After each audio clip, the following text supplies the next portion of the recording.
Hey everyone, it's Joe LaRosa. Excited to be coming to you again this week and talking to you about this week's message.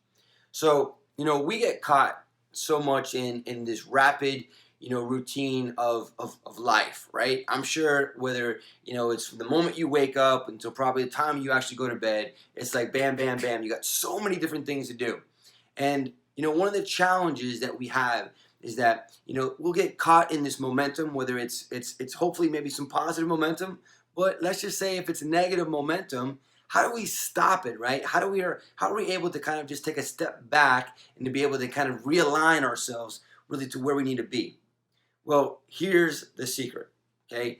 It's something that's really simple, something that you are doing literally right now as you're actually watching this video. But the problem is we're not focusing in on it and we're not doing it enough. It's just a simple idea of breathing, right?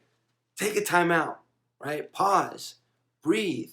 So many times when we deal with something negative, a challenge, an objection, a hurdle that we have to now jump, right? We get caught in this rapid fire and this momentum, and we're like, oh my gosh, what are we going to do?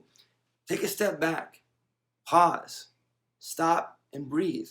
Allow the oxygen to actually flow to your brain and allow yourself to actually have the ability to think clearly, right? That's why typically, if you have you ever noticed that first thing in the morning, right, you may come up with these great ideas. You may come up with these solutions. You ever heard of saying, you know what, why don't we sleep on it? Yeah, because when you wake up first thing in the morning, now you're going to have a clear head. But why? Because you actually were able to stop and kind of pause, but really you're able to breathe and allow the oxygen to flow to your brain. So look, when you're dealing with a challenge, when you're dealing with a crisis, when you're dealing with something that's just kind of throwing your emotions all over the place, take a time out, take a step back, and just simply breathe. If you can do that, I guarantee you'll be able to have more clarity and you'll be able to think more clearly so that you can get through whatever it is that you're dealing with. Folks, that's this week's message. I look forward to speaking to you guys again here next week.